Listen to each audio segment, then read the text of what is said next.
해고 이즈 해피입니다. 쫄지 않습니다. 무슨 말든 할 수 있고 눈치 보지 않고 아무거나 할 수 있더라고요. 진실을 지키는 뉴스 바리케이드. 국민일보 해직 기자 조상훈의 뉴스바.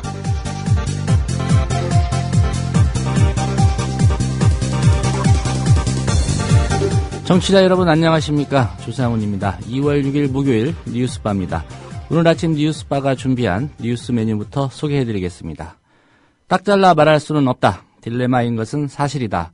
무소속 안철수 의원 측 창당 준비기구인 새정치추진위원회 관계자들이 요 며칠 언론을 통해 언급한 얘기들입니다. 6.4 지방선거에서 민주당과 연대를 하느냐 마느냐를 둘러싼 입장입니다. 설 연휴를 기점으로 새정치의 문법이 조금 변한 건 분명해 보입니다. 오늘 새정치 금태섭 대변인을 이슈 탐험에서 전화로 연결해 단도직입적으로 몇 가지 물어보겠습니다. 안철수 의원의 정치 실험만큼 큰 이슈몰이를 하지는 못하지만 우리가 주목할 만한 귀중한 정치 실험이 또 하나 진행되고 있습니다.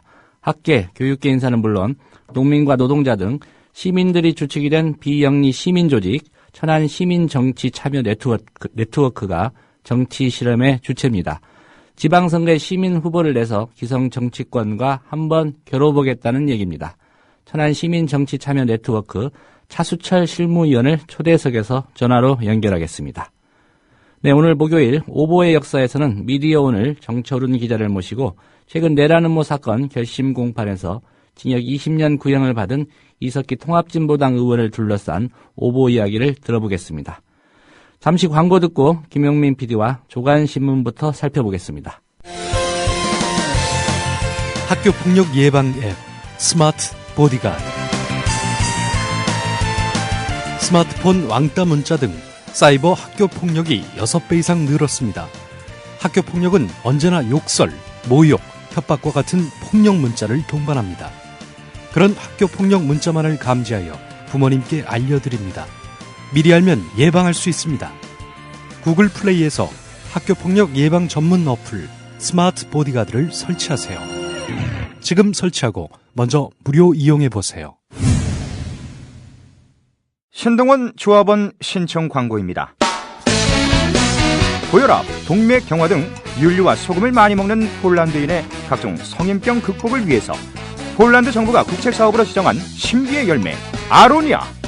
건강한 변화를 원하신다면 평산네이처 아로니아 진. 이제 대한민국의 건강을 책임집니다.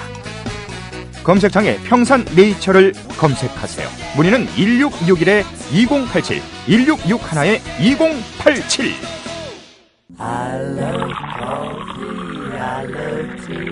500원으로 즐기는 나만의 커피. 원두 쇼핑몰 헝그리 커피. 최정상급 로스터가 1년 이하 최고급 뉴크롭 생두를 로스팅해 즉시 배송해드립니다. 대량 구매 시 가격이 할인됩니다. 검색창에 헝그리 커피를 검색하세요. 헝그리커피.com.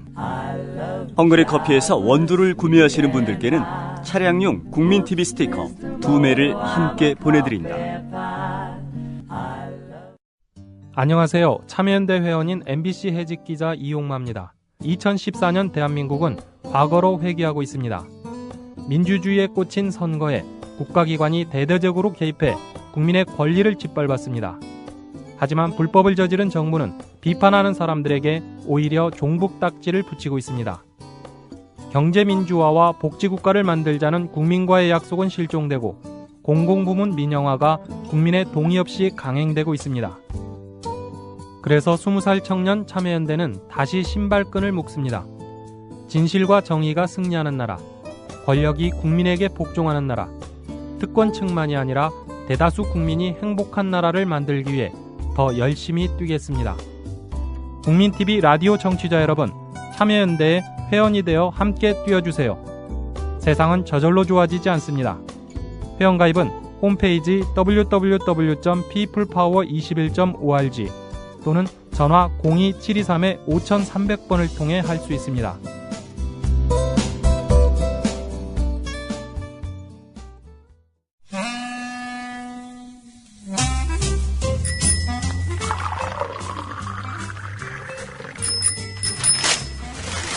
아침 신문 귀로 읽으세요. 김용민의 조간 브리핑. 네, 365일 24시간 전 세계 뉴스를 모니터하는 분입니다. 김용민 PD로부터 조간신문 브리핑 받아보시겠습니다. 안녕하십니까? 네, 안녕하십니까. 예, 오늘 첫 기사 어떤 거 꼽으셨습니까? 동아일보 일면 머리 기사입니다. 앞으로 병원이 메디텔을 전국 어디든 세울 수 있다, 이런 제목입니다. 예. 메디텔. 의료기관이 직접 운영하는 호텔입니다. 의료관광 호텔. 이게 메디텔입니다. 기존에도 호텔 안에 의료시설이 들어설 수는 있었지만은 의료기관이 직접 호텔을 소유하는 것은 금지됐었습니다. 의료기관이 돈을 벌려면은 뭐 주차장이라든지 식당이라든지 의료행위와 무관한 사업에만 이제 참여를 할 수 있게 했죠. 환자들의 편의를 위한. 그러면서도 의료를 직접 영리의 소재, 도구로 활용할 수 없도록 그동안은 못을 박았는데, 앞으로 병원이 메디텔을 전국 어디든 세울 수 있게 된다면 의료 행위를 하면서 돈을 벌 수 있는 길을 열어주겠다는 겁니다. 예. 이게 뭡니까? 의료 영리화입니다. 의료 영리화가 뭡니까? 의료 민영화로 가기 위한 그런 가는 길의 길목이다, 이렇게 보시면은 무리는 아닐 것입니다. 자, 오늘 이 기사 내용을 좀 보게 되면은 정부는 의료 관광 활성화를 위해서 의료기관에 숙박업을 허용하는 메디텔을 지난해 5월부터 본격적으로 추진해오고 있는데요. 하지만 설립 요건이 까다로워서 정작 의료계에서는 빛 좋은 개살구라는 평가를 받아왔다. 이번 개정안은 메디텔과 관련된 주요 요건들을 대폭 완화함으로써 메디텔이 의료 관광 활성화에 실질적으로 기여할 수 있도록 하는 것이다, 이렇게 동아일보는 보도하고 있습니다. 동아일보는 메디텔 설립 이런 것들을 적극적으로 지지하는 그런 입장 아니겠습니까? 아무래도 이 가진 분들의 입장을 대변하는 신문이다 보니까 메디텔 전국 어디든 세울 수 있다라는 이런 정부의 방침 긍정적으로 보도하고 있습니다. 병원 1km 이내에 건립하도록 한 규제를 다음 달에 철폐를 한다라는 것이 정부 방침이라고 하는데요. 이렇게 되면은 의료 관광 또 일자리가 늘 것이다. 정부는 이렇게 내다보고 있습니다. 예. 자, 하지만 보건의료 단체들은 사실 메디텔 결사적으로 반대하고 있습니다. 이 보건의료단체연합의 우석균 정책실장은 이런 말을 했습니다. 대형 병원 쏠림 현상, 이거 우려된다. 저희 국민TV 라디오에 나와서도요, 메디텔이 허용되면은 보험사와 병원 사이에 유착이 발생할 것이다. 대형 병원 집중 현상을 가속화시킬 메디텔을 당장 중단하라, 이렇게 비판을 했습니다. 예. 말 그대로 관광호텔 지으려면 돈이 어느 정도 있어야 되기 때문에 네. 대형 병원이 질 수밖에 없고, 그렇고요. 또 돈 있는 환자나 또 돈 있는 사람들만 이용할 수밖에 없겠군요. 예, 그렇습니다. 자, 오늘 관련한 기사들이 몇 가지가 더 있습니다. 한겨레 14면으로 가보겠습니다. 환자 의료비 부담의 주범이라 할 수 있는 이른바 3대 비급여의 건강보험 보장성 강화 방안을 그동안 국민행복의료기획단이 논의해 왔습니다. 자, 이 3대 비급여 뭐가 있냐면 선택진료비, 간병비, 상급병실료, 이겁니다. 예. 이게 사실은 그야말로 환자들에게서 돈을 가장 많이 뜯어내는 그런 주범이라 할 수 있을 텐데요. 그래서 이제 국민행복의료기획단은 선택진료제 없애자, 이렇게 정부에다가 제안을 했는데요. 자, 정부 방침이 어떻게 나왔느냐? 폐지 대신에 선택진료 대상 의사의 비율을 축소하는 쪽으로 방향을 잡았다는 겁니다. 일단 한겨레가 제목으로 뽑기로는 사회적 논의기구를 만들어 놓고는 결국 들러리로 만든 거 아니냐. 이쪽에서 폐지하자고 한 목소리로 의견을 모아서 정부에다가 제안을 했으면 받아들여야지. 이거를 적용 비율을 축소하는 쪽으로 이런 식으로 이제 간다면은 이거는 사실 사회적 논의기구를 만든다 마나 한 거 아니냐, 이런 이야기고요. 예. 사실 앞으로 병원들, 대형 병원들이겠죠. 대형 병원들이 요구할 때는 이 선택진료제를 폐지하는 것이 아니라 오히려 확대할 가능성이 높다, 이렇게 보고 있습니다. 자, 4대 중증질환의 전체 진료비를 정부와 건강보험이 100% 보장하겠다는 박근혜 대통령의 공약입니다, 이게. 그런 박근혜 대통령 공약. 이건 결국에는 이렇게 정부가 이 선택진료 폐지를 묵살한다면은 이거는 박근혜 대통령의 공약이 후퇴하는 것과 다름이 없다, 이렇게 볼 수 있다는 겁니다. 예. 자, 이 선택진료제가 뭐냐면요. 이른바 특진으로 알려져 있습니다. 환자나 보호자가 특정 의사를 선택해서 진료를 받고 추가 비용을 부담하도록 하는 제도인데요. 환자가 경험 많고 실력이 검증된 의사에게 진료를 받을 수 있고 병원은 추가 수입을 올릴 수 있어서 초기에는 양쪽 모두에게 장점이 있는 그런 제도로 인식되어 왔는데요. 하지만 상당수 의료기관들이 선택진료제를 악용해서 환자들에게 부당한 추가 비용을 부담하게 한 사실이 속속 드러나면서 선택진료제 없애자 이런 목소리들이 그동안 나왔던 것이죠. 예, 뭐 유명 의사 같은 경우에 뭐 한 번 보려고 몇 시간 기다려서 5분 진료받는 네. 그런 현상들도 좀 많이 있죠. 네, 그렇습니다. 뭐 그거 외에도 선택진료 신청서를 작성하지 않았는데도 선택진료비가 부과된 경우도 있었고요. 예. 선택진료에 대한 환자의 동의가 없었는데 선택진료 의사를 지정한 경우도 있고 또 진료과에 선택진료 의사만 있어서 이건 뭐 선택진료가 아니라 의무 진료가 돼버릴 수밖에 없는 이런 구조. 여러 가지 폐단이 많은 그런 선택진료제이기 때문에 없애자. 이렇게 함으로써 환자 의료비 부담을 줄이자. 이게 바로 박근혜 대통령의 공약이자 또 국민행복의료기획단의 그런 제안이었는데요. 정부는 이에 역행하는 그런 방향으로 가고 있다 이런 얘기입니다. 대형병원 좋은 일을 지금 박근혜 정부가 막을 수는 없는 거 아니겠는가. 그런 또 추정을 해봅니다. 예, 대자가 서로 통하는 것 같습니다. 대통령, 대기업, 네. 대형병원. 대박. 예, 예. 동일은 대박이다. 예. 의료도 대박이다. 자, 중앙일보 12면으로 가보면은 결국 이 정권이 부자만을 위한 정권이다라는 것들을 또 확인할 수 있는 그런 근거가 될 만한 기사가 있습니다. 건강보험료 체납자 6회 이상 체납한 사람은 앞으로 진료비를 전액 내야 할 것 같습니다. 현행 건강보험법은 건강보험료를 6회 이상 체납한 사람이나 부자격자는 보험급여를 적용하지 않는다라고 규정하고 있습니다. 예. 그렇기 때문에 이걸 제대로 시행하겠다라는 그런 이야기이긴 합니다만은 그러나 건강보험료 체납하는 사람들이 어떤 분들입니까? 돈이 있는데 건강보험료 나 안 내겠다. 이런 분들입니까? 생계형으로 결국 부득이하게 못 내시는 분들, 저소득층이 상당한데요. 이들에게 앞으로 제도 내고 그 진료비 또 약제비 내라. 이렇게 한다는 거는 뭡니까? 이분들을 사회안전망, 의료안전망으로부터 밀어내는 거 아니에요? 자, 7월부터 그렇게 한다고 합니다. 지금 체납하고 있는 분들이 307만 명에 이른다고 합니다. 예, 숫자가 작지는 않네요. 그렇습니다. 대구 인구 정도쯤 되네요. 보니까 7월부터는 건강보험료 체납자들 진료비 전액 내도록 한다. 이런 이야기인데요. 자, 중앙일보에 이런 기사가 있었습니다. 한겨레 이면에 눈에 띄는 기사가 있습니다. 예방적 살처분 이거 문제 아니냐라는 얘기입니다. AI 확산 시킬 것 같다 싶으면 멀쩡한 닭꼬리 다 죽이는 거 이게 바로 예방적 살처분입니다. 예. 자, 8년 동안 이렇게 해서 예방적 살처분을 당한 애꿎게 죽은 닭꼬리가 한 얼마나 되는지 아십니까? 2,500만 마리입니다. 실제로 감염된 경우는 얼마냐? 이것도 통계가 잡혔네요. 예. 121만 마리에 불과하다고 합니다. 121만 마리가 아니라요. 121마리. 121마리. 예, 121마리. 실제 감염 확인은 121마리 됐는데 예. 예방적 차원이라면서 살처분한 닭오리는 예. 2,500만 마리. 이 몇 배를 죽인 겁니까? 이 문제가요. 정부가 결정하면 무조건 따라야 합니다. 예. 차라리 백신을 맞히는 것이 더 확실하다라는 것이 이제 사실은 동물 보호 단체들의 주장인데요.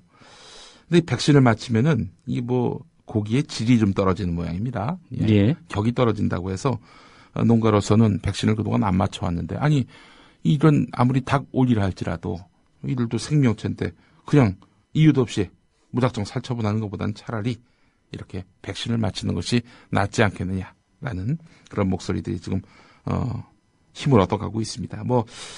생명에 대한 그런 각별한 인식뿐만 아니라 이런 식으로 살처분하면은 결국은 환경 오염의 우려가 커질 수밖에 없기 때문이란 거죠. 예. 네. 자, 예방적 살처분에 대한 아주 근원적인 재검토가 좀 필요할 것 같습니다. 한겨레 이면 보도였습니다. 자, 윤진숙 해양수산부 장관, 이 양반이 또 실언을 했습니다. 지금 전남 여수 국가산업단지 원유부두 기름 유출 사고로 양식장이 망가지는 등 주민들이 입은 피해가 어마어마한데 말이죠. 사고 발생 엿새째인 어제도 정부나 관련 업체가 뚜렷한 대책을 내놓지 않고 있는 상황입니다. 주민들의 그 분노가 정말 극에 달한 상태인데요. 자, 윤진숙 장관이 어제 그 새누리당과의 당정협의회에서 피해 어민에 대한 선보상을 GS칼텍스 쪽과 논의하고 있다 이렇게 말을 했는데요. 예. 여당 의원들이 업체든 정부든 피해 어민의 생계 대책을 세우라고 요구하니까 뭐 이렇게 말을 했다는 겁니다. 그러면서 한 말이 문제입니다. 1차 피해자는 GS칼텍스고 2차 피해자는 어민들이다. 이제 GS칼텍스는 이제 송유관이 파손되면서 네. 그걸 이제 피해를 받죠. 예. 근데 이제 1차 피해자라고 언급한 게 문제군요. 예. 그 GS칼텍스가 결국에는 그간 이 복구 과정에서 제때에 신고하지 않았고요. 예. 또 신고했을 때도 말이죠. 이 유출량을 아주 최소화해서 보고를 했단 말이죠. 허위 보고를 한 거죠, 한마디로 얘기해서. 책임이 아주 막중합니다. 지금까지 드러난 상황을 보면은. 자, 그런데 1차 피해자가 GS칼텍스고 2차 피해자는 어민들이다.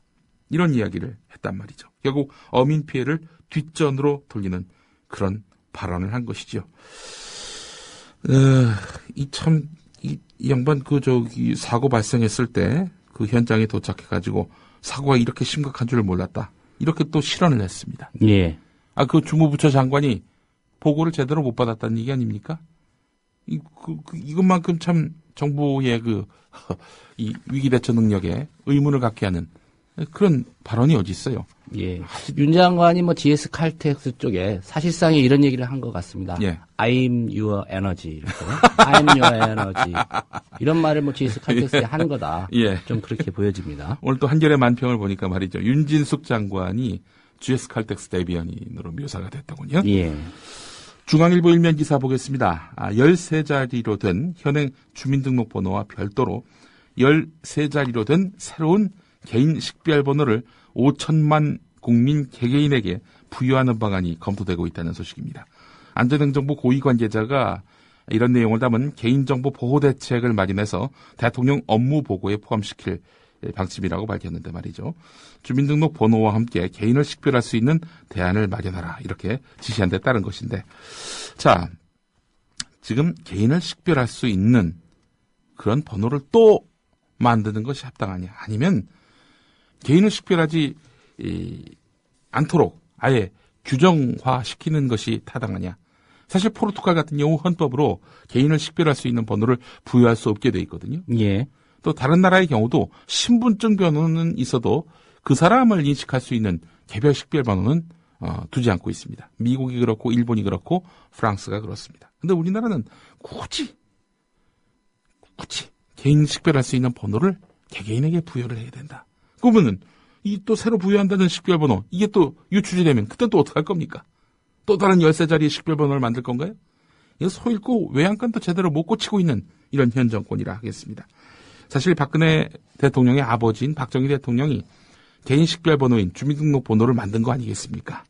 이렇게 해서 사실상 이 사람의 그 정보, 인권을 국가 권력이 장악하도록 만들어놨던 거죠. 자, 뭐 13자리 새 식별번호 이렇게 검토하겠다는 소식을 보면서 참 이 DNA가 바뀌는 게 아니구나. 사람은 쉽게 바뀔 수가 없구나. 이런 생각을 제가 해봤습니다. 예. 자, 조선일보 일면으로 가보겠습니다. 박근혜 정권 출범 첫 해인 지난해 국세청의 과세에 불복한 기업 숫자가 전년도와 비교해서 31% 급증하면서 사상 최고치를 기록했다는 겁니다. 자, 돌려준 세금이 또 2013년 상반기에 8,100억이라고 하던데요. 무리한 세무조사 하지 말라. 이게 조선일보의 메시지입니다. 이 세무조사로 여간 탈세가 걸려가지고 큰 타격을 입은 신문이 바로 조선일보 아닙니까? 예, 무리한 세무조사 하지 말라. 예, 이런 메시지를 오늘 일면에 다뤘습니다. 예. 자, 조선일보 정치면으로 한번 가보겠습니다. 6면에 관련 기사가 있는데요. 여당이요, 기초의원도 경선을 통해 공천하기로 했다는 그런 방침을 오늘 조선일보가 다루고 있습니다. 새누리당 황우여 대표가 이런 말을 했다고 하는데요. 사실 기초단체장 또 기초의원에 대해서 정당 공천을 하지 않도록 하겠다. 박근혜 대통령이 이런 공약을 했고요. 예. 새누리당은 뒤집었습니다. 예. 이제 비난이 있으니까 아마 새누리당 입장에서 이게 좀 묘수다라고 예. 추진을 한 모양이죠. 예, 그렇습니다. 그래서 이런 비난을 잠재우기 위해서 기초의원도 경선 공천을 하기로 했다. 이런 이야기인데 글쎄요. 정치적 부담을 털겠다. 뭐 그런 카드로 보입니다만은 이 비용이 수백억이 들어갑니다. 이 일반 국민 한 명을 섭외하는 데만 평균적으로 4만 원 정도가 들고요. 예. 일반 국민 선거인단 규모를 1000명으로 한다 하더라도 대략 8천만 원이 소요되는데 전국이 도대체 몇 군데입니까? 이 선거하는 곳이요. 서울에서만 17억, 전국적으로 500억 가량이 들 것이다. 이렇게 되면 당이 문을 닫을 수 있는 비용이다. 이렇게 당 관계자가 말을 했다고 합니다. 이렇게 기초의원까지 경선 공천을 할 경우에는 당이 문 닫을 정도로 이렇게 많은 비용이 든다. 손실이 불가피하다. 이런 이야기입니다. 예. 예. 야당 입장에서는 새누리당이 좀 그렇게 하기를 바랄 수도 있겠네요. 예, 그렇죠. 예. 사상 최초로 여당이 모라토리움을 겪는 그런 상황이 올지 그건 또 한번 지켜볼 일입니다만은 예. 하여튼 이 황우여 대표 그냥 쑥쑥 던지다가 뭐 이렇게 또 역풍을 당내에서 맞고 있는 양상인데요. 이 양반이 또 그저께 또 이 교섭단체 대표연설 때 실언을 했더만요. 보니까 도산 안창호 선생이 대한민국이 통일이 되기를 바라셨다. 이런 식으로 얘기를 했다는 겁니다. 근데 안창호 선생은 일제강점 이때 돌아가셨습니다. 예, 남북보다는 훨씬 이전에. 그러니까 예.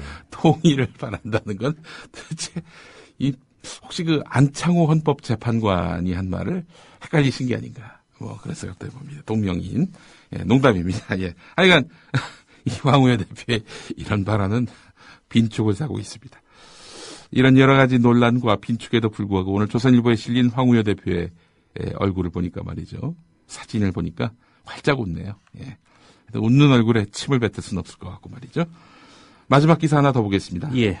이 이미 모든 언론이 다 보도한 내용인데 KBS 앵커를 지낸 민경욱 씨 4개월 전까지만 하더라도 KBS 앵커였습니다. 근데 KBS에 기자윤리가 있습니다. KBS 안에서 내부적으로 만드냐? 예, 방송 진행을 한 사람이 정치를 하려면 퇴사 후 6개월 뒤여야 한다. 근데 이 양반은 퇴사하고 몇 시간 만에 정계에 이렇게 입문을 하셨어요. 자, 그만둔 사람한테 윤리 규정을 들이댄다는 것 자체가 효용성은 없긴 하지만 지금 KBS 내부에서는 비난의 목소리가 어마어마합니다. 게다가 또 임명이 확정된 다음에는 곧바로 청와대로 가서 인사를 했단 말이죠. 근데 이 시점에 민경욱 씨는 사표를 내지 않은 상태였습니다. KBS의 현직을 유지한 시점에서 예. 청와대 대변인 신임 인사를 청와대로 갔다 이 얘기죠. 예, 그렇습니다. 또 민경욱 씨 같은 경우에 위킬리크스가 2011년 폭로한 미국 외교 전문에서 주한 미국 대사관 측에다가 대선 후보자 정보를 전달한 인물로 묘사가 돼서 논란이 일었는데 말이죠. 자, 하여간 제자리를 찾아간 건지 저 역시도 사실은 유사 언론인으로 있다가 이 공직선거 출마를 했기 때문에 이게 제가 언론 하다가 정치 간 사람 비난하는 거에는 좀 한계가 있을 수 있겠지만 그래도 이 공직선거 출마하고 갔습니까? 아니 KBS 앵커 하던 사람이 대통령의 입이 순식간에 돼버린다? 사표도 안 낸 상태에서 이게 도대체 있을 수 있는 일인지 저조차도 도무지 납득이 안 됩니다. 예. 오늘 여기까지 해야 될 것 같습니다. 예, 김용민 PD와 조간 살펴봤습니다. 예.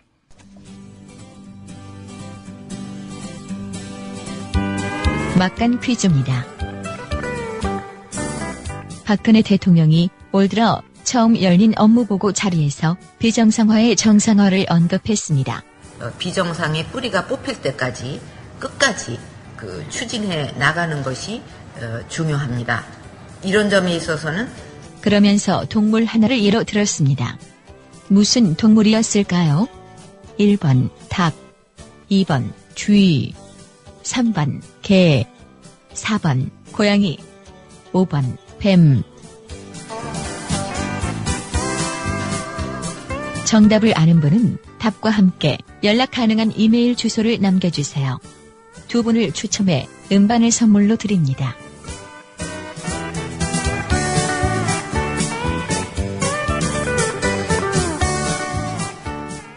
Images showing 那鉴于当前叙利亚局势，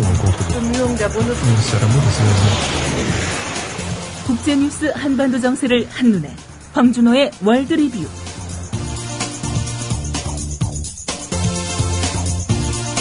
네, 밤사이 국제뉴스 그리고 한반도 관련 소식 살펴보겠습니다. 황준호 기자 나오셨습니다. 안녕하십니까? 네, 안녕하십니까? 예. 남북 이상가족 상봉행사 20일부터 6일간 열리기로 이렇게 결정이 됐습니다.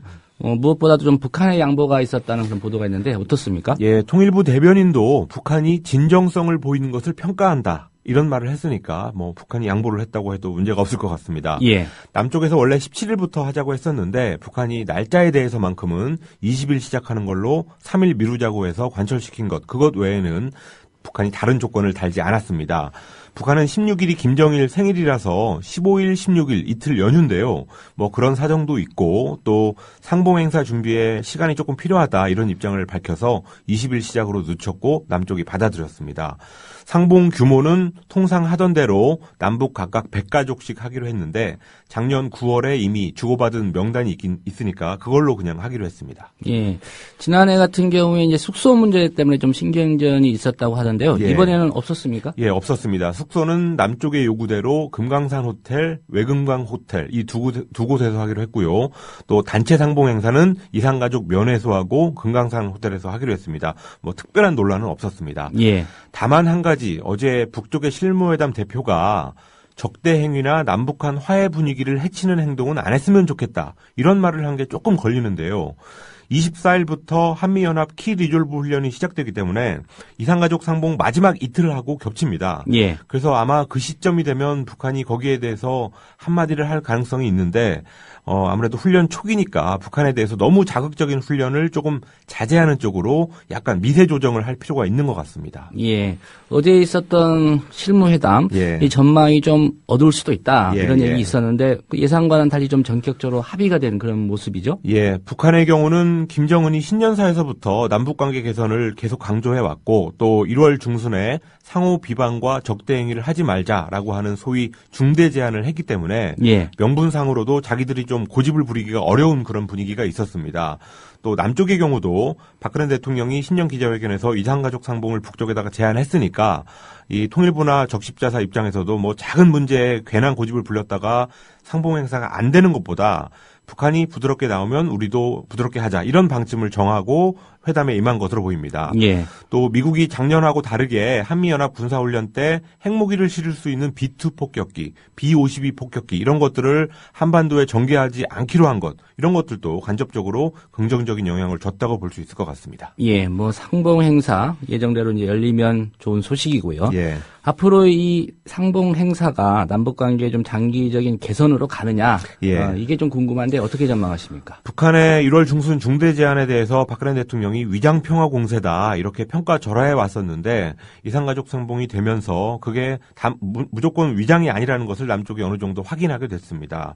그러면서 박근혜 정부의 대북 정책인 한반도 신뢰 프로세스를 가동할 수 있는 계기가 마련됐다라는 게 일반적인 평가입니다. 예. 그렇지만 한미 군사훈련이라는 큰 암초가 3, 4월 달에 있고 또 남쪽에서는 6.4 지방선거를 앞둔 상황인데 박근혜 정부의 최대 지지 기반인 보수 진영의 결집을 위해서 북한 변수를 활용하고 싶은 어떤 유혹 이런 것들을 느낄 가능성이 있습니다.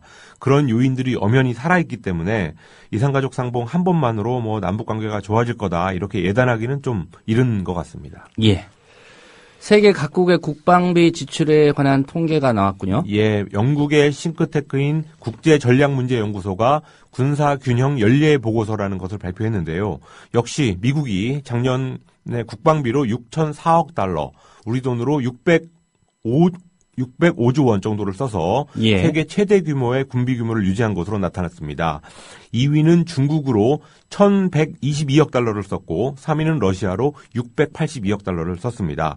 그러니까 중국은 3위 러시아보다 2배 가까이 썼고 또 1위 미국은 2위 중국보다 6배 정도를 많이 쓴 셈이 됐습니다. 예. 미국의 국방비는 2위부터 15위까지 나라들의 국방비를 다 합친 것하고 비슷한 액수를 썼습니다. 그리고 한국은 318억 달러를 지출해서 세계 11위를 차지했고요. 일본은 510억 달러를 써서 7위에 올랐습니다. 예. 전 세계 부자들에 대한 통계도 있는데요. 어떤 예. 내용 담겨 있습니까? 블룸버그 통신이 세계 억만장자 순위를 발표했는데 세계 200대 부자 중에서 스스로 재산을 일군 자수성가형 인물이 70%에 달하는 것으로 나타났습니다. 그러니까 나머지 30%는 상속형이었는데 한국인으로는 200명 안에 들어간 게 108위 이건희 삼성그룹 회장하고 194위 정몽구 현대차그룹 회장이 두 사람이 들어갔는데 예. 이 사람들은 모두 상속형 억만장자에 들어갔습니다. 세계 최상위 갑부 10명 중에서는 월마트의 창업자 샘 월튼의 며느리 크리스틴 월튼 이 한 사람만 빼고 9명이 모두 자수성가형 부자였습니다. 세계 최고 부자는 역시 빌 게이츠 마이크로소프트 창업자였고 2위는 멕시코의 통신재벌 카를로스 슬림이라는 사람이었고요. 3위는 패션 브랜드 자라를 가지고 있는 스페인의 아만시오 오르테가 회장이 3위를 차지했습니다. 예.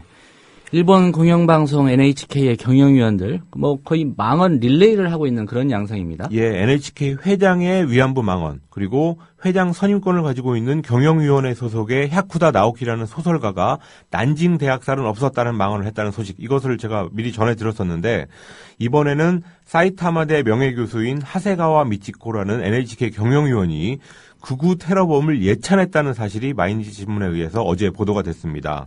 그 극우 테러범은 노무라 슈스케라는 사람인데요.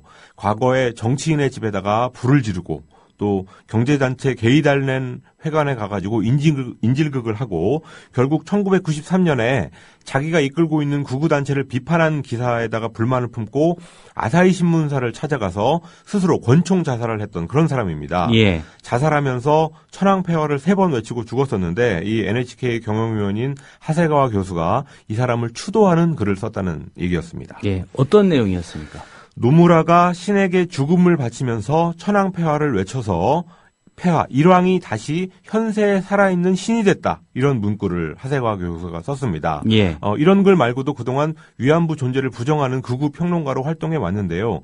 재작년에 아베 신조가 총리가 되기를 원하는 민간인 모임이라는 것을 만들어서 활동했던 그런 인연이 있어서 작년 11월에 NHK 경영위원회 선임이 됐습니다. 어제 스가 관방장관이 기자회견에서 이 사람에 대해서 어떻게 생각하냐 이런 질문을 받고 대답을 했는데 개인적인 의견으로 법률을 위반한 게 아니다. 일본의 대표적인 철학자이자 평론가로 일본 문화에 정통하다. 이렇게 하세가와를 옹호하는 답변을 했습니다. 그러니까 극우 평론가나 일본 정부나 다 한톡성이라는 것을 명확히 보여줬습니다. 예. 오늘 소식은 여기까지 듣겠습니다. 감사합니다. 네, 황준호 기자였습니다.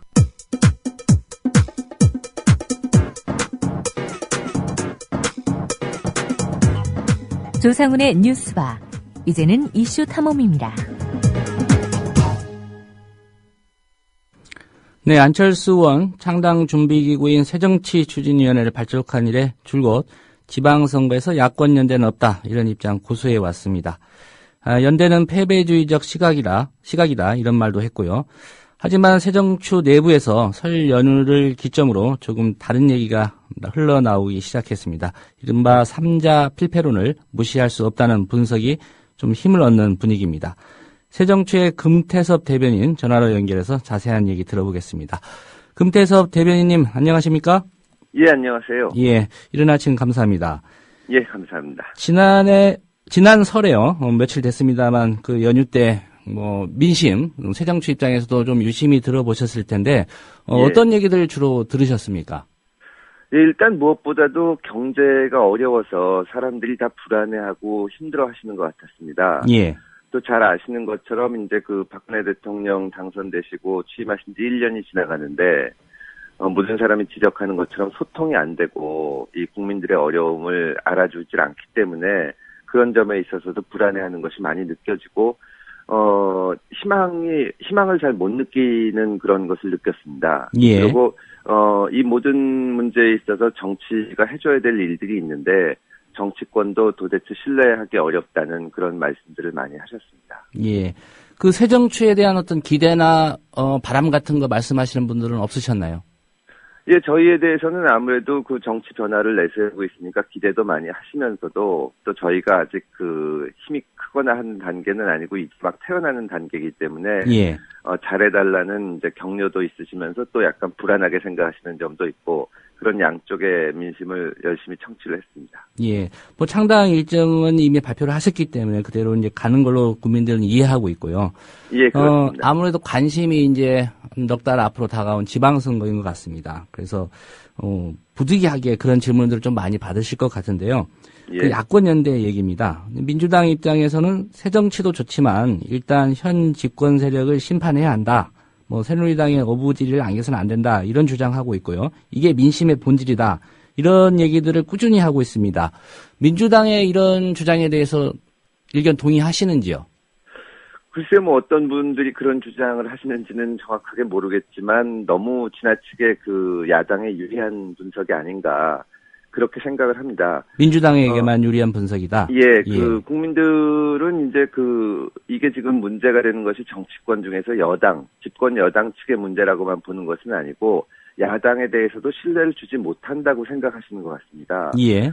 그거는 뭐 여러 가지 이유가 있지만 기본적으로는 야당이 지난 총선이나 대선에서도 과연 수권 세력으로서 신뢰를 줬느냐 여기에 대해서 불신을 하시는 것 같고 그다음에 여러 가지 현안이 문제가 됐을 때 이제 새누리당 측에서 주장하는 것은 예전에 야당이 집권했을 때도 똑같은 문제가 있었다. 뭐 국정원 개혁 문제라든가 여러 가지 문제에 있어서 가장 국민들한테 먹히는 논리가 뭐 참여정부 때도 이런 일이 있었다 하는 것에 대해서 야당이 책임 있게 말을 못했기 때문에 예. 과연 야당이 이 정권을 잡거나 한다고 뭐가 달라질까? 과연 이것이 새누리당만의 문제인가? 그렇게 생각하는 것은 아니고 정치권 전체가 국민들의 기대에 부응하지 못하고 민심을 충분히 반영해내지 못하고 있다. 그렇게 생각하시는 것 같습니다. 예. 그래서 국민들의 지금 고통이 물론 가장 큰 책임은 청와대나 정부 여당 측에 있겠지만 단순히 현 집권 세력의 심판이다. 이렇게 보기는 어려운 것 같고 그건 여러 가지 지표들도 나타나는데 야당에 대해서 어떻게 보면은 지금 많은 분들이 국민들이 별 관심이나 기대조차 없다. 그런 말씀들을 많이 하십니다. 예. 그런 것을 보면 정치권 전체가 개혁을 해야지 단순히 집권 여당에게만 책임을 미루고 그 심판론으로 가려고 하는 것은 민심을 제대로 읽지 못한 것이 아닌가 그런 생각을 합니다. 예. 그럼 덧붙여서 한 가지 더 질문을 드리겠습니다. 예. 이번 지방선거에서 뭐 집권 세력 심판은 당연한 것이고 기존의 정치권인 야당도 심판 받아야 된다. 뭐 그런 입장이신가요? 예, 저희가 뭐 심판 받아야 된다기보다는 저희가 이제 민심을 청취해서 저희로서 할 수 있는 일은 여당에 대해서나 야당에 대해서나 대안을 제시해줘야 되고, 예. 그다음에 정치의 이 기본적인 구도를 그러니까 지금 지역에 따라서는 어떻게 보면은 한 당이 계속 이제 그 지역에서 공천이고 당선인 현실이 이어져 왔는데요. 예. 그러다 보니까 개혁하려는 움직임이 별로 없고 어차피 미워도 다시 한번으로 이 지역에서는 민주당이 또 저 지역에서는 새누리당 후보만 되면 당선되기 때문에 변화가 없이 정체된 기간이 오래됐다고 생각을 합니다. 예. 저희는 그에 대해서 대안을 제시하는 일을 해야 된다고 생각을 합니다. 예. 며칠 전 JTBC 여론조사 결과를 보니까요. 예. 지방선거에서 야권 연대의 가능성에 대해서 가능할 것으로 본다라는 의견과 그렇지 않을 것이라는 의견이 36~8%로 비슷비슷했습니다. 예. 예. 보시기에 금 대변인께서는 국민들이 지방선거에서 야권 연대 필요로 한다. 이런 인식이 좀 강하다고 보시는지요? 아니면 그렇지 않을 거라고 보시는지요? 저희가 생각하기에는 지금 이제 저희도 이제 막 창당을 아직 하지 않은 상황이라서 대안을 제대로 제시를 못하고 있기 때문에 예. 국민들 입장에서도 과연 어떤 방법이 있을지 구체적으로 잘 파악을 못하신 상태라서 지금 이제 늘상 이제 야권에서 주장해왔던 것이 연대니까 그냥 연대에 대해서도 생각을 하시는 분들이 아직은 있겠지만 무엇을 느끼냐 하면은 저희한테 이제 저희가 창당을 하고 창당 계획을 밝히고 하는 것에 대해서 지지해 주시고 기대해 주시는 분들은 많은데 저희한테 창당을 하지 말고 뭐 예를 들어서 민주당으로 전부 입당을 해서 야당을 키워라. 이런 주문을 하시는 분들은 없다고 생각을 합니다. 예. 그렇다면은 단순히 야권 연대가 아닌 다른 방법을 원하시는 분들이 훨씬 많지 않나. 지금 매번 선거 때마다 야권 일각에서 주장해온 연대에 대해서는 국민들이 이제 환영하지는 않는 것이라고 생각을 합니다. 예. 어제 얘기를 좀 토대로 해서 질문을 드리겠습니다. 예. 안철수 의원이 전북 전주에서 이제 신당 설명에 참석을 하셨는데 예. 선거만을 위한 연대는 없을 것이다 이렇게 말을 했고요. 예. 기자들이 이제 저 이야기의 의미가 뭔지에 대해서 동행하신 윤여준 의장이 또 질문을 했던 것 같습니다. 예. 윤여준 의장께서 국익을 위한 연대는 기초선거 정당공천제 폐지라든가 특별검사 예. 도입 등에 한정되는 것이다. 예. 후보 연대가 아니다 이렇게 말씀하셨는데 이 말씀하신 대로 해석하면 되는 건지요? 예, 저희가 사실은 이 원칙을 계속해서 견지해 왔었는데 저희 내부에 논란이 있는 것처럼 잘못 알려져서 어제 이제 전주에 가서 말씀드린 것은 원칙에 변화가 없다는 것을 확인시켜드리는 과정이었습니다. 예. 그러니까 저희가 정책에 있어서는 예를 들어서 지난 대선 기간에 국가기관의 불법 문제에 대해서 특검을 도입해야 된다든지 혹은 대선 공약 때 약속했던 것들을 지켜야 된다든지 예를 들면 기초선거에서의 정당공천 폐지 문제 이런 정책에 있어서는 얼마든지 공조를 하고 할 수는 있지만 지금 막 창당을 하는 입장에서 첫 번째 닥친 선거에서 단순히 이번 선거의 승리를 위해서 후보들을 연대하고 하는 것은 하지 않겠다는 의미입니다. 예. 덧붙여서 여쭤보면 첫 선거라고 말씀하셨습니다. 창당 후에 이제 창당이 가시화됐기 때문에 처음 임하는 선거인데 승패에 크게 연연하지 않겠다 이렇게 받아들여도 되겠습니까? 아니 당연히 선거에 나가는 입장에는 승리를 하기 위해서 나가는 겁니다. 예. 근데 그거보다 더 중요한 것은 원칙을 지키는 것이라고 생각을 하고 또 국민들이 저희에게 걸어주시는 기대 그리고 저희에게 부과하는 임무를 지켜나가야 된다고 생각을 합니다. 예. 그렇다면은 지금 우리에게 주어진 임무가 무엇이냐? 우리는 정치권의 틀을 전반적으로 바꾸고 구조적인 개혁을 이루어내는 것이라고 생각을 하지. 선거에 있어서 어느 편을 들어서 어느 쪽을 이기게 하거나 단순히 이런 것은 아니라고 봅니다. 예, 또 그런 일들을 하면 승리도 따라올 수 있겠다 이렇게 기대하고 계시는군요. 예, 어차피 저희의 임무를 충실히 해낼 때 국민들이 평가를 할 것이지 그렇지 않고 편법을 쓰거나 정치공학적인 눈앞에 유불리를 보고 정치공학적인 고려를 한다면 승리도 어려울 것입니다. 예, 상황이 많이 달라졌습니다만 제가 2012년 대선 당시에 당시에는 이제 안철수 의원이 아니었고 안철수 후보가 했던 단일화 관련 발언을 좀 한 가지 소개를 해드리겠습니다. 예. 2012년 11월 5일 광주 전남대 강연에서 이런 얘기를 하셨더라고요. 기득권 세력을 이길 수 있는 단일화가 돼야 한다. 또 11월 18일에는 단일화에 대해서는 제 모든 것을 걸고 반드시 이루겠다. 이렇게 이제 말씀을 하셨고, 예. 그때 상황과 지금 상황이 확연히 다른 건 맞습니다. 그런데 말씀하신 대로 이제 신당 창당 과정이나 지난해 노원병 보궐선거 때는 정치공학적인 접근은 하지 않을 생각이다. 야권 연대에 대해서 그렇게 얘기를 하셨고요. 또 연대로는 스스로 이길 수 있다는 자신감이나 의지가 없는 패배주의적인 시각이다. 이런 얘기를 하셨는데 이런 기조가 이번 지방선거 끝까지 이어질 것이다. 이렇게 보시는군요. 예, 그렇습니다. 안철수 의원 개인이나 혹은 저희 같이 있는 사람들이나 또 전체적으로 국민들이나 어떤 경험을 통해서 또 성장한다고 생각을 합니다. 지난번 재작년 총선과 대선 과정에서는 야권이 전부 힘을 모으면 승리할 수 있을 거라고 생각을 했습니다. 예. 왜냐하면 실제로 그때 당시 여론조사를 보면 대선 전 과정을 거쳐서 정권 교체를 원하는 비율이 정권 교체를 원하지 않는 비율보다 높았습니다. 그 당시 이명박 정부에 대한 비판이 굉장히 높았기 때문에 그런데 야권이 다 합치면서도 그에 걸맞는 모습을 보여주지 못했고 신뢰를 못 받았기 때문에 결국은 여러 가지 이유가 있지만 선거에서 패배했다고 생각을 합니다. 예. 그 경험을 겪으면서 저희는 야권도 이게 변화하고 국민들한테 믿음을 줄 수가 있어야지 단순히 힘을 모으는 것만 가지고는 다 뭉치는 것만 가지고는 어렵다. 그것을 느꼈고 그 기조가 이번 선거도 적용될 겁니다. 예. 민주당 얘기지만 좀 평가를 해 주시기를 부탁드리겠습니다. 어제 예. 민주당이 이른바 김한길표 정치 혁신안 국회의원 특권 내려놓기가 이제 주요 내용이었는데요. 통과시켰습니다. 의총에서. 예, 예. 보도 보셨을 테니까 평가를 하신다면 어떻게 좀 점수를 후하게 좀 주시겠습니까? 김한길 대표께서 그저께도 그 개혁 방안을 발표를 하시고 어제 그 교섭단체 대표연설에서도 여러 가지 말씀을 하셨는데, 어제는 여러 가지 내용들을 망라해서 말씀을 하셨다고 생각을 합니다. 예. 근데 첫 번째로 말씀드리고 싶은 것은 좋은 말씀이 많은데 중요한 것은 실천을 할 수 있어야 되지 않나. 그리고 어떻게 보면, 이 정치라는 것은 국민들은 냉정하게 지금까지 해온 일을 가지고 평가를 하지 약속을 가지고 평가를 하지는 않는다고 생각을 합니다. 예. 그렇다면 그동안 왜 개혁 작업이 이렇게 지지부진했나 거기에 대한 대답이 좀 있어야 될 것이라고 생각을 합니다.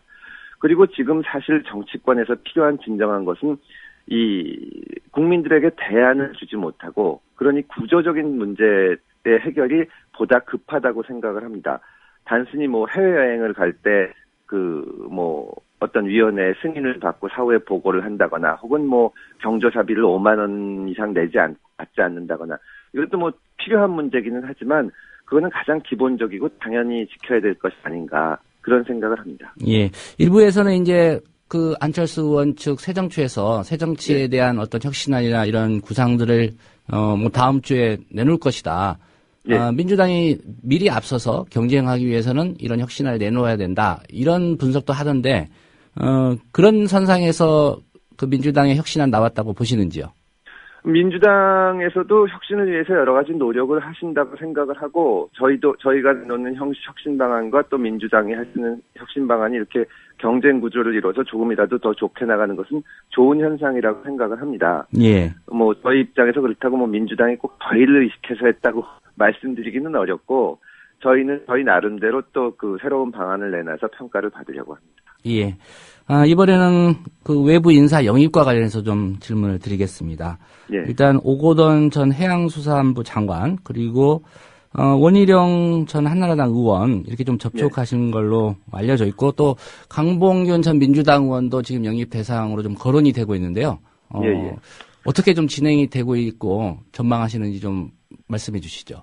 말씀하신 분들 중에서 저희가 접촉하는 분들도 있고 그 외에도 여러분들을 접촉을 하고 있습니다.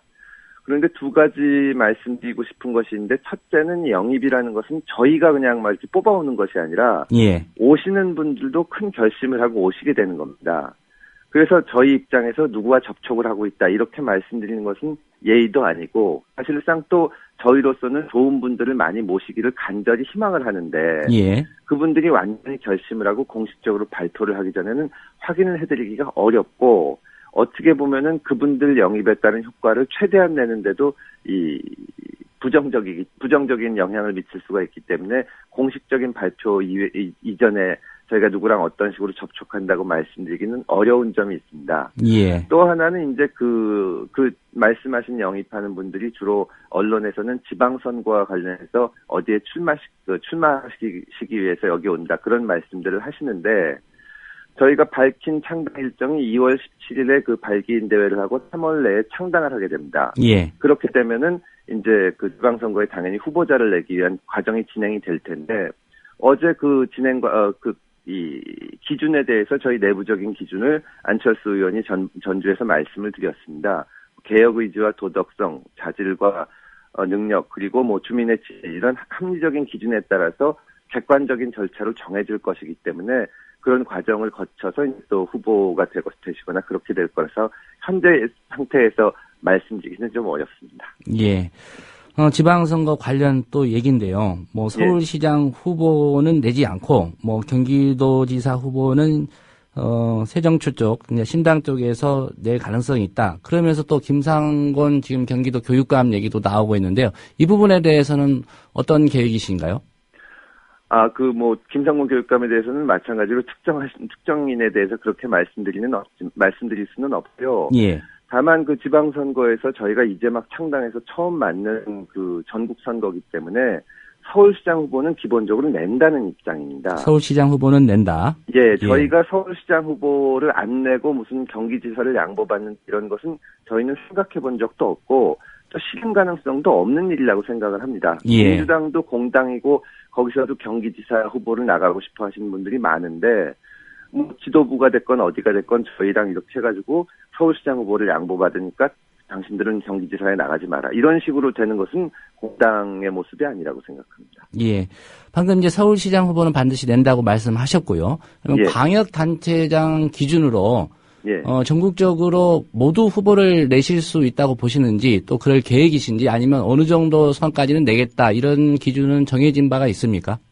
저희의 목표는 다 내는 것입니다. 하지만 지금 잘 아시는 것처럼 저희가 당을 만들면은 뭐 제3당 말씀들도 많이 하시는데 사실은 지금 기존에 있는 정당 중에 가장 작은 미니 정당입니다. 예. 그럼 과연 우리가 아무리 노력하더라도 17군데에 다 낼 수 있을지 또 단순히 이제 구색을 맞추기 위해서 사람을 내서는 안 되고 훌륭한 분들을 내야 되니까요.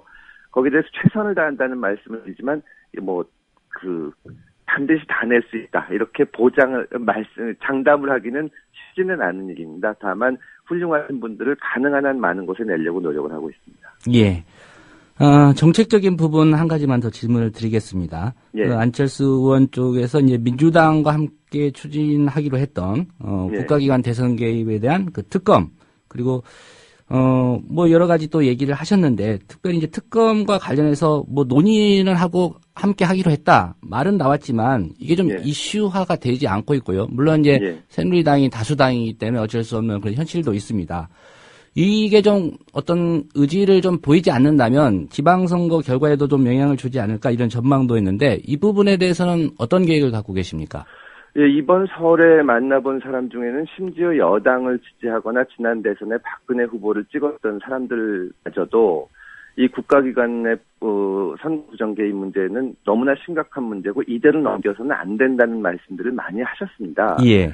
지금 이 문제가 약간 수면 밑으로 가라앉은 감이 있는데 그래서 저희는 이 문제는 반드시 짚고 넘어가야 되고 현실적으로 특검을 하지 않고는 넘어갈 수 있는 방법이 없다고 생각을 합니다. 예.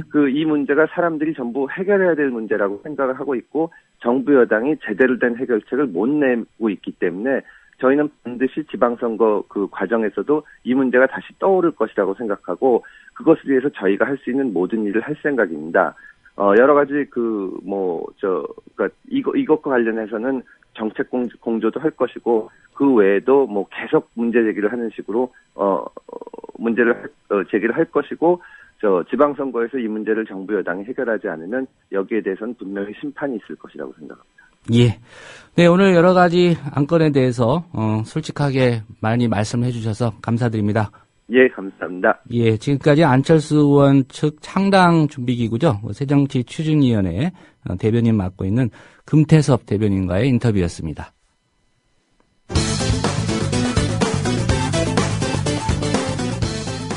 국회에는 정론관이라는 기자회견장이 있습니다. 새누리당 의원들의 기자회견을 잘 살펴보면 재미있는 패턴이 발견됩니다.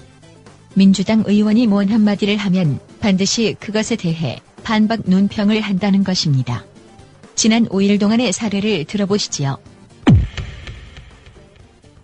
어제 민주당 김한길 대표의 국회 연설을 두고는 먼저 박대출 대변인.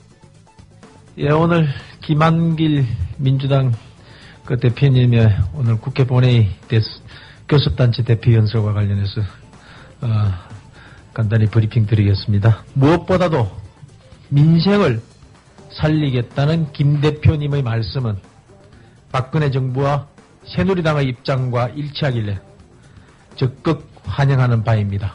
다만 김 대표님의 연설 내용 가운데는 박근혜 정부의 공약 등 일부 현안과 관련해서 사실과 다른 주장들이 포함돼 국민들을 혼란스럽게 할까봐 우려됩니다.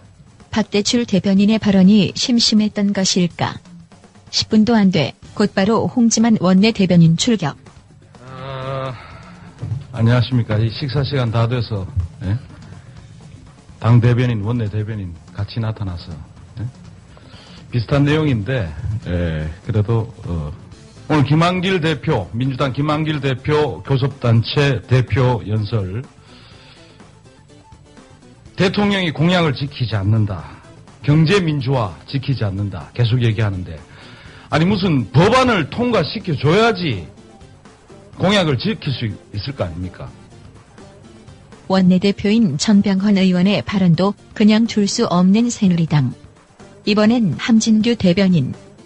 어제 전병헌 민주당 원내대표가 야권이 하나 될 때 선거에 승리할 수 있고 새정치가 가능하다. 분열은 곧 공멸이다 라고 발언했다고 합니다. 선거가 다가오니 또 야권 연도의 시동을 거는 민주당의 모습이 안타까울 뿐입니다. 이번엔 한정의 민주당 대변인 발언을 두고도 결코 빈틈을 허용하지 않으려고 애쓰는데, 강은희 대변인. 오늘 민주당이 이재균 전 의원이 박근혜 대통령의 서울 특별사면에 포함되어 있다면서 지방선거를 앞두고 판결문에 잉크도 마르지 않는 정치인을 포함시키며 꼼수 사면을 시도한 것 아니냐고 주장했습니다. 이는 사실 확인도 제대로 하지 않는 것으로 단순히 개인적 판단에 의한 희망사항에 불과한 사실을 오히려 민주당이 지방선거를 앞두고 여론을 호도하기 위한 꼼수를 부린 것으로밖에 볼 수 없습니다. 강은희 대변인은 박수현 민주당 대변인도 막하는 듯 반값 등록금 약속 이행을 촉구한 민주당 논평에 대해 민주당은 한 해 등록금 1,000만 원 시대에 인하율이 고작 0%에 머물고 있어 등록금 폭탄으로 휘청거리는 가게에 아무런 도움이 되지 않는다고 정치 공세를 펴고 있습니다. 먼저 등록금 1,000만 원 시대 등록금 폭탄을 만들어낸 주역이 누구인지 밝히고자 합니다. 박근혜 대통령 공약 파기를 규탄한 민병두 의원 발언을 두고는 김태흠 원내대변인이 출격하고, 민주당 민병두 의원이 오늘 보도자료를 통해 박근혜 정부의 지역 공약이 50%가량 파기되거나 후퇴했다고 주장했습니다. 민주당이 지방선거를 의식해 낮은 지지도를 올려보려는 다급한 심정이야 이해는 가지만 출범한 지 만 1년도 안 된 정부의 공약 평가를 하는 것은 대통령을 흠집내고 정치 공세에만 몰두하겠다는 것으로 정도가 아닙니다. 하여간 야당이 한마디 하면 즉각 멍군하며 나타나는 여당 대변인. 애완견인가 감시견인가. 하여간 애완견이든 감시견이든 개는 개일 뿐. 박근혜 대통령의 어제 발언. 불독 같은 정신이 불독보다 진돗개가 더 한번 물면 그냥 그 살점이 완전히 뜯어져 나갈 때까지 안 논다 그래요. 그래서 진돗개를 하나 딱 그려놓으시고 우리는 진돗개 같은 정신으로 한다. 하여튼 이거를 없애기 위해서는 우리가 모든 수단을 다 동원해야 된다고 생각을 합니다.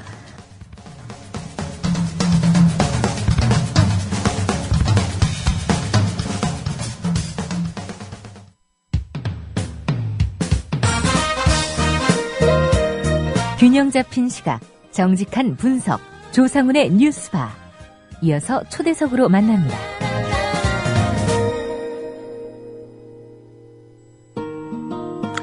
네, 정치권에서 시민을 위한 정치를 하겠다 이런 얘기 자주 합니다. 근데 사실 평범한 시민이 시민을 위한 정치는 제일 잘할 것으로 생각이 됩니다.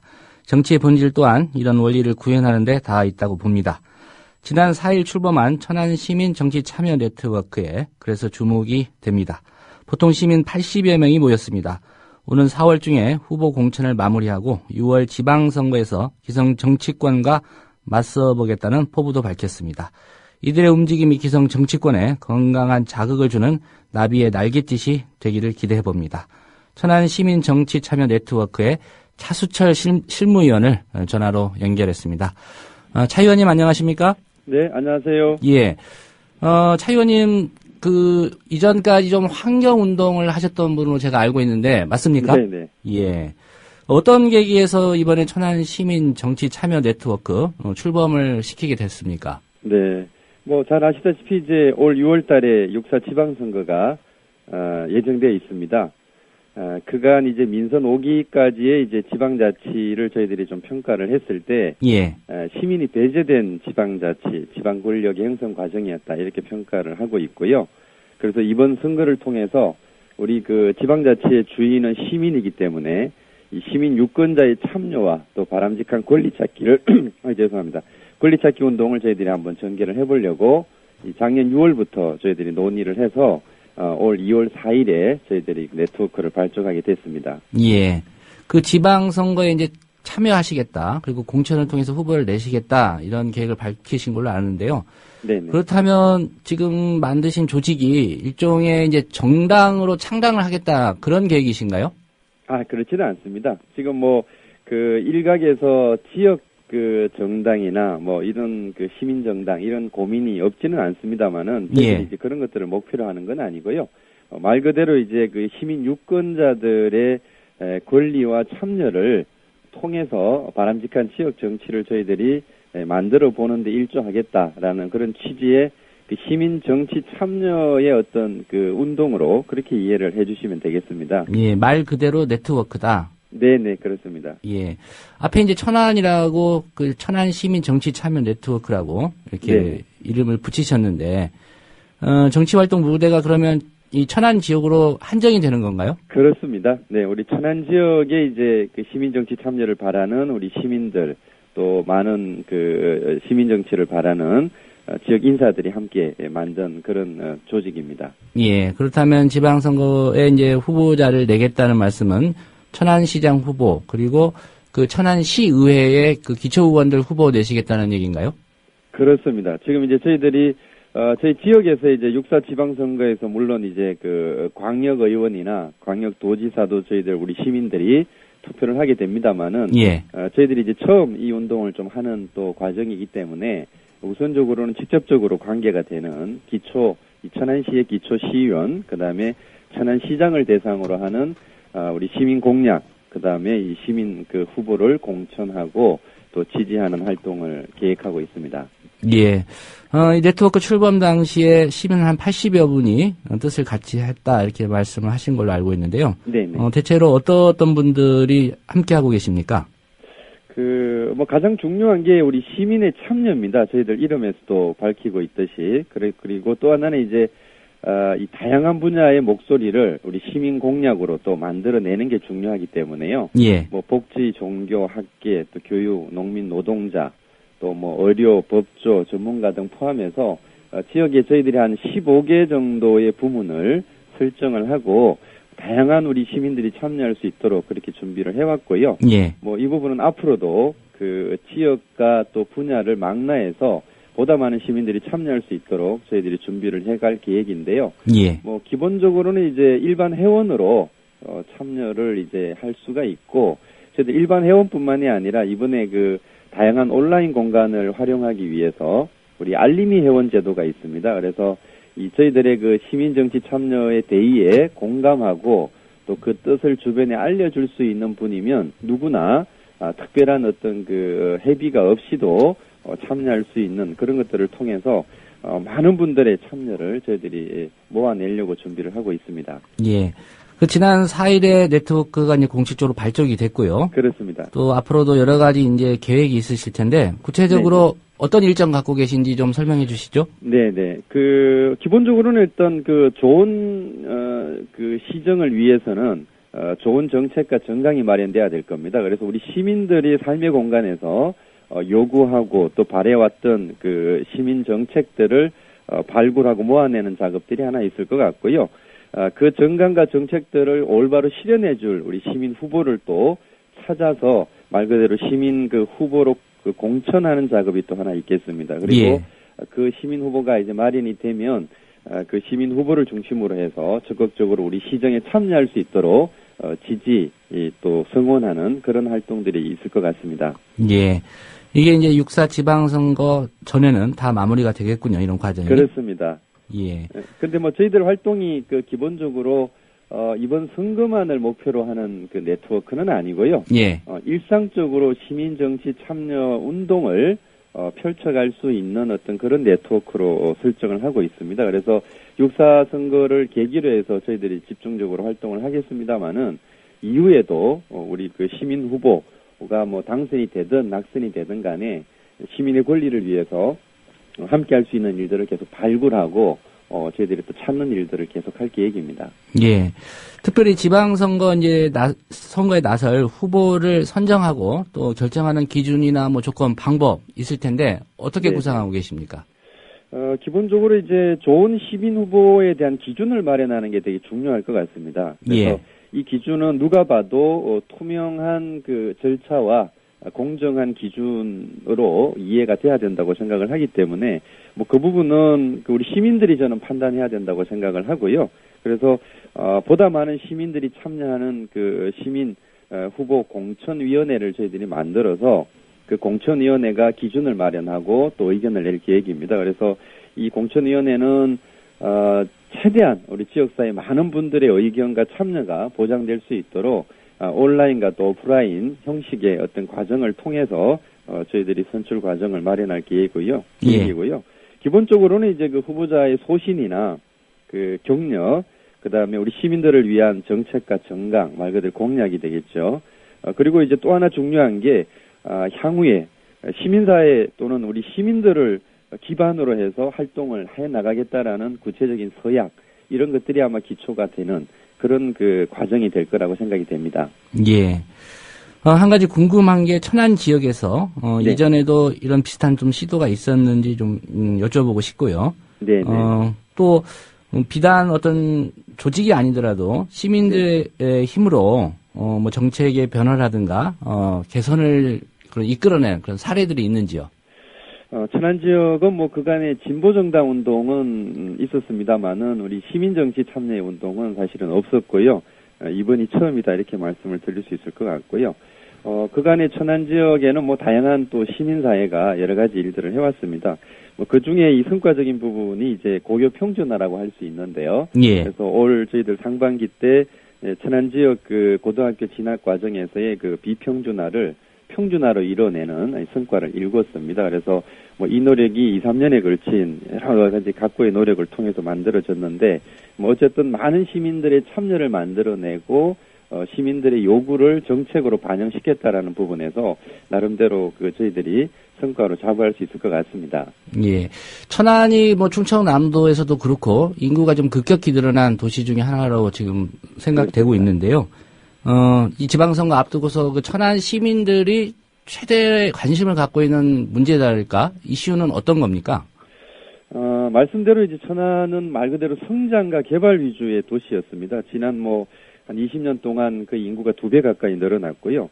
그러다 보니까 이제 그 모든 예산과 정책이 도시의 인프라를 건설하는데 사용이 됐습니다. 그리고 이 인프라를 그냥 순차적으로 건설하는 게 아니라 사실은 너무 앞서서 그 민간의 자본을 끌어다 보니까 사실은 카드로 결제한 공사들도 적지 않을 정도로 앞으로 이제 저희들이 좀 부담해야 될 지금 몫이 좀 소중한 그런 상태입니다. 그래서 앞으로는 시민들이 살기 좋은 도시로 만들어야 된다 이렇게 저희들은 생각을 하고요. 그래서 쾌적한 환경이나 또 폭넓은 복지 그리고 이 투명한 자치, 지방자치가 좀 실현되는 그런 이제 도시가 돼야 된다 이런 생각들을 가지고 있습니다. 그래서 천안 지역이 이제 앞으로의 미래 성장의 어떤 동력들도 우리가 지역의 어떤 다양한 시민들의 참여를 통해서 우리가 합리적인 어떤 대안들을 만들어가는 그런 도시로 좀 성장해야 되지 않느냐 그렇게 보고 있습니다.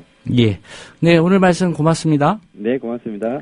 네, 지금까지 충남 천안 지역에서 시민을 위한 정치 실험에 나선 천안 시민 정치 참여 네트워크의 차수철 실무위원이었습니다. 여러분은 지금 국민일보 해직기자 조상훈이 진행하는 국민TV 라디오 아침 시사 프로그램 조상훈의 뉴스바와 함께하고 계십니다. 네, 오늘 목요일입니다. 목요일 만나보는 시간이죠. 오보의 역사 코너인데요. 오늘은 내란음모 혐의로 구속 기소된 이석기 통합진보당 의원의 결심 공판이 며칠 전에 있었는데 이 사건과 관련해서 또 이 기사 들과 관련해서 일부 종편 그리고 보수신문이 앞다퉈서 보도했던 내용 중에 보도 과정에서 좀 웃지 못할 오보가 있었다고 합니다. 미디어 오늘의 정철훈 기자 스튜디오에 모셨는데요. 함께 얘기 나눠보겠습니다. 안녕하십니까? 예, 안녕하세요. 예, 전화로는 몇 번 제가 취재에 응했던 예. 것 같은데 직접 뵙는 건 처음인 것 같습니다. 예, 반갑습니다. 예, 오늘 소개해 주실 언론의 오보 내용 어떤 것들입니까? 예, 요건도 굉장히 웃지 못할 오보였는데요. 2013년 11월 12일에 그 내란 음모 혐의 등으로 구속 기소됐던 이석기 통합진보당 의원의 첫 공판이 있었는데요. 예. 이날 기자들이 엄청나게 많이 몰렸습니다. 그 수원에 위치한 수원지방법원에 기자들이 굉장히 많이 몰렸었는데요. 그 당시 이제 공동 그 사진 취재단이 그 수원지방법원에 도착해서 호송 차량에서 내리는 이석기 의원의 사진을 찍었습니다. 예. 근데 그 당시에 저희 취재에 따르면 그 공동 취재단 중에 이제 뉴시스 기자가 그 호송 차량에 내리고 있는 이석기 의원 사진을 찍어서 송고를 했는데 예. 요 사진이 이제 수의를 입고 있는 사진이었습니다. 흔히 이제 죄수복으로 알려지는 그 수의인데요. 그게 올라가고 나서 이제 다른 언론들이 앞다투어서 이제 이 사진을 받아서 기사를 올렸고요. 뭐 TV조선 같은 경우는 그날 이제 속보까지 냈었는데 알고 보니까 그날 이석기 의원은 수의를 입지 않았던 것으로 밝혀졌습니다. 다른 사람의 사진입니까? 예, 다른 사람의 사진이었습니다. 예. 이게 말씀하신 사진 공동 취재단이라는 게 이제 사진 기자들이 너무 많이 몰리니까 대표로 몇 명만 이제 가서 촬영을 하고 그걸 공유하자 그렇게 꾸리는 거죠. 예, 맞습니다. 예. 그러면 그때 그 공동 취재단으로 그 선발됐던 뽑혔던 뉴시스 기자가 잘못 촬영을 한 거네요. 예, 일단 그 당시에 또 관심이 굉장히 높았고 사람도 굉장히 많고 이제 보도 열기가 굉장했는데요. 그 당시에 이제 그 내리고 있는 사람의 옆모습을 이제 뉴시스 기자가 찍었는데 옆모습만 봤을 때는 이석기 의원과 약간 좀 비슷하게 생겼어요. 그래서 이제 이거다 싶어서 이제 올렸는데 알고 보니까 이제 수의를 입지 않고 양복을 입은 이석기 의원의 모습이 나타났고 이제 통합진보당 쪽에서 이제 이석기 의원은 수의를 입지 않았다 이날. 라고 이제 기자들에게 알려서 기자들이 정정을 하는 사건이 있었습니다. 근데 이날 TV조선 같은 경우는 속보를 내면서 이석기 의원이 수의를 착용했다고 보도를 했는데요. TV조선은 이렇게 말했습니다. 호송버스에서 내릴 때 수의를 입고 호승줄을 맨 모습이 정확하게 확인이 됐다.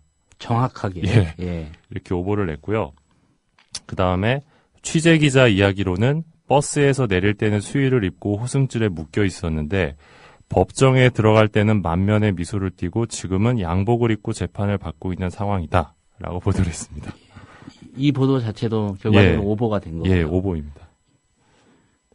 그랬는데 이제 통합진보당 쪽에서 이제 오보 사실을 알렸고 그 뒤에 이제 기자들이 이제 사진도 내리고 했는데 그 어떤 매체에서도 뭐 공식적인 사과는 없었다고 합니다. 자신들의 일보가 오보였다는 얘기를 뭐 독자들이나 시청자들에게 하지 않았다는 거죠. 예, 그냥 사진을 내리는 걸로 가름했던 걸로 알고 있고요. 마찬가지로 TV조선 역시 뭐 사과나 정정 보도를 내진 않았습니다. 예, 뭐 일반적으로 본다면 이런 거에 대해서 말씀하신 대로 사과도 하고 정정 보도도 내야 되는 거 아닙니까?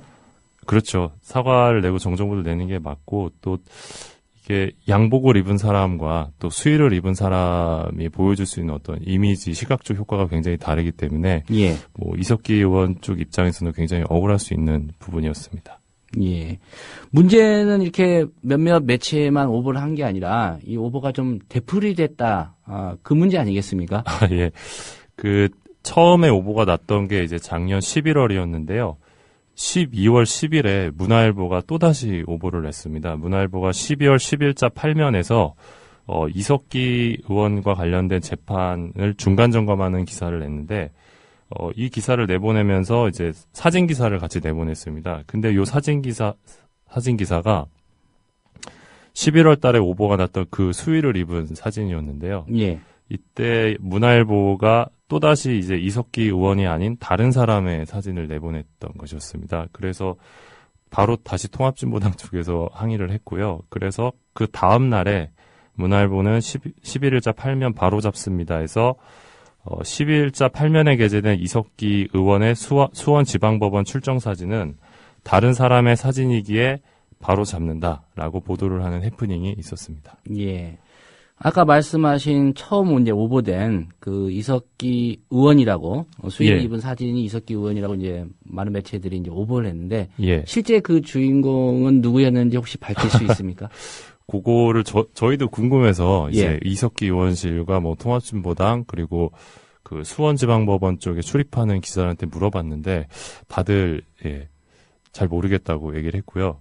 확인이 안 된다고 해서 이제 예. 저희 나름대로 추측을 해보면 그날 이제 이석기 의원과 함께 그 차량에 탔던 또 다른 그 피의자가 아니었을까 싶습니다. 이 통합진보당과 관련된 피의자는 아니고요. 예, 다른 사건에 예, 전혀 다른 사건에 그러니까 이제 재판을 받으러 온 다른 사건의 피고인이었을 가능성이 높다. 그분의 옆모습이 이제 이석기 의원으로 이제 오보가 나간 거로 보시면 될 것 같습니다. 예. 또 한 가지 궁금한 게 이제 최초에 이제 그 잘못 그 사진을 촬영했고 예. 그걸 이제 이른바 풀을 한다고 그러죠. 예. 해서 뉴시스의 입장은 있었습니까? 저희가 뉴시스 입장은 확인을 못 했는데요. 예. 그러니까 뭐 이런 실수가 충분히 있을 수는 있다고 생각해요. 그러니까 그 당시에 굉장히 급박한 상황이었고 또 온 국민의 시선이 그날 수원지방법원에 집중돼 있었기 때문에 요거는 뉴시스 기자 개인의 문제라기보다는 이런 거죠. 그러니까 수의를 입은 이석기 의원의 어떤 그 초라한 모습, 궁지에 몰린 모습을 보고 싶었던 어떤 그 현장에 있는 기자들의 욕망이 오보를 빚어낸 것이 아닌가. 그러니까 왜냐하면 뉴시스 기자가 이제 처음에 사진을 올렸을 때 그거를 팩트 체킹을 안 하고 다른 매체 기자들도 다 올렸고 TV조선 같은 경우는 이제 확정적으로 보도를 했기 때문에요.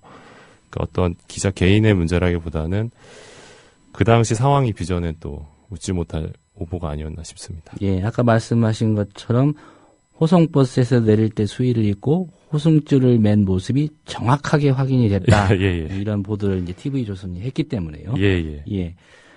그리고 이석기 의원을 포함해 이제 해당 사건의 피고인들 법정에 나왔을 때 물론 이제 결심 공판까지 거의 한 50차례 가까이 재판이 진행됐는데 한 번이라도 이렇게 수의를 입은 적이 있었나요? 제가 어제 또 통합진보당과 이석기 의원실에 확인을 해봤는데요. 단 한 번도 수의를 입고 재판에 나선 적은 없다고 하고요. 구치소 내에서만 이제 관복이라고 불리는 수의를 입는데요. 그 재판을 받을 때는 관복 또는 양복을 선택할 수 있는 그 권리가 있어서 이석기 의원을 비롯해서 요 사건 관련된 분들은 다 양복을 입고 나갔다고. 이제 법정에 나올 때는 본인이 선택을 할 수가 있는 거군요. 이 오보 사실이 좀 알려지게 된 경위도 궁금한데요. 말씀을 통합진보당 쪽에서 문제제기를 하신 걸로 했는데 그게 처음 문제제기가 돼서 이 오보 사실이 알려지게 된 건가요? 그런 셈이죠. 그러니까 11월 달에 사진 기사가 나가고 나서 이제 통합진보당 쪽에서 이제 정말 당황했겠죠. 수의를 입은 사진이 올라왔기 때문에. 그래서 이제 바로 오보 사실을 알려서 이제 그게 또 저희 쪽에게도 전해졌었는데 일반 시민분들은 아마 이게 오보였다는 걸 인식하기가 좀 어려우셨을 거예요. 그러니까 일단 처음에는 기사가 올라갔다 이제 사진 기사가 내려갔고 또 그 뒤에도 이제 문화일보도 똑같은 오보를 했는데 바로 바로 잡습니다를 하긴 했지만 이게 아시겠지만 이 바로 잡습니다라는 부분을 이제 관심 있게 읽는 독자분들도 별로 없고 또 이제 시각적 이미지가 워낙 강하기 때문에 사람들은 사진 기사를 한번 보고 지나갈 뿐이지 그 다음 날에 있는 바로 잡습니다까지 체크하기는 좀 어렵거든요. 그래서 아마 이런 건들이 이제 반복이 되면 될수록 이제 오보라는 걸 인식하기보다는 이제 이석기 의원의 수의를 입은 이미지만 좀 더 각인될 뿐이지 않나 싶습니다. 몇 개 언론사가 그때 당시 그 사진을 게재했는지는 혹시 파악이 됐습니까? 그거는 파악이 안 됐습니다. 바로 다들 내렸기 때문에. 여러 매체들이 했는데, 그래도 좀 문화일보는 유일하게 지금 바로 잡습니다라는, 일종의 이제 오보에 대한 해명이죠. 이거 빼도 박도 못하는 실수였기 때문에, 또 한참 지난 후의 일이었고요. 한 달 뒤에 있었던 일이었습니다. 예. 앞서서도 좀 말씀하셨지만 이제 그 매체들에서 그 수의를 이석기 의원이 수의를 입은 이미지 이걸 좀 대중에게 전달하려고 했던 욕망이 있었던 거 아니냐 이런 예. 말씀하셨는데요. 이런 어떤 보도 태도나 오보가 좀 인권 침해 소지는 없습니까? 인권 침해 소지는 이제 뭐 해석에 따라 다를 수 있는데요. 이제 뭐 이석기 의원이 그 아직 그 1심 선고가 나지 않았고 그 당시에도 이제 재판이 진행 중이었기 때문에 그 혐의가 확정됐다고 보기 어려운 상황이잖아요. 예. 그래서 재판이 진행 중인 상황이고 그래서 이제 그 당사자들도 수의를 입기보다는 양복을 입음으로써 이제 어떤 자신들의 어떤 무죄나 무혐의를 무죄 추정의 원칙을 보여주고 싶은 거죠. 예, 그리고 좀 더 이 상황에서 우리는 당당하다라든지 뭐 그런 어떤 효과를 보여주고 싶었을 텐데 그 수의를 입은 사진이 나갈 경우에는 또 받아들여지는 시각적인 팩트가 다르기 때문에 그게 또 재판에 영향을 줄 수도 있겠죠. 그러니까 시민들이 보는 입장에서는 저 사람이 정말 죄가 있구나 라고 이제 인식하게끔 할 수 있는 효과가 있기 때문에 그 당사자들 입장에서는 굉장히 억울한 측면이 있고 또 이제 그 해석에 따라서는 인권침해 소지도 있을 수 있다고 봅니다. 예. 통합진보당 쪽은 좀 취재를 많이 하신 것 같은데요. 통합진보당이나 뭐 이석기 의원 입장에서 그 해당 매체들 뭐 사진을 내리기는 했습니다만 뒤늦게라도 이거에 대한 해명이나 사과를 요구할 그런 계획은 혹시 들으신 적이 예. 있습니까? 그걸 여쭤봤는데요. 예. 뭐 쿨하게 얘기하시더라고요. 워낙 이 지난해 말부터 예. 언론에 대인 게 많고 또 굉장히 많은 또 논란의 보도가 많았기 때문에 뭐 요런 사진 오보는 신경 쓸 겨를이 없었다고 이런 그냥 것쯤이야. 이런 것쯤은 넘어갈 수 있다 그냥 그렇게 쿨하게 받아들이시더라고요. 예. 이 정철훈 기자도 혹시 재판 법정 취재해 보셨습니까? 이 해당 사건? 저는 못 갔고요. 예. 다른 부서에 있는 기자가 갔습니다. 예. 그 미디어오늘에서 간 기자는 오보를 내지는 않았고요. 예, 다행히도 내지 않았습니다. 예. 뭐 며칠 전에 이제 검찰의 구형이 있었고요. 예, 20년형. 예, 20년형. 뭐 저는 제가 법적으로 뭐 전문적인 지식은 없지만 그동안 언론에 보도된 그런 분위기나 이런 걸로 본다면 이거 뭐 사형을 구형할 수도 있겠다라는 생각을 했는데 뭐 제 예상과는 좀 달리 20년형이라고 좀 구형이 돼서 좀 저는 개인적으로는 좀 놀랐습니다. 그동안 이제 분위기를 본다면 뭐 그런 느낌이 좀 났었고요. 특히 이제 내란 음모라는 그런 죄목이었기 때문에 그런데요. 지금 17일로 선고가 예정돼 있죠. 맞습니다. 예. 뭐 언론사 기자들 많이 접촉을 하시니까 법적인 전문가들은 아니지만 어떤 전망들을 하고 계시는지 혹시 파악해 보셨습니까?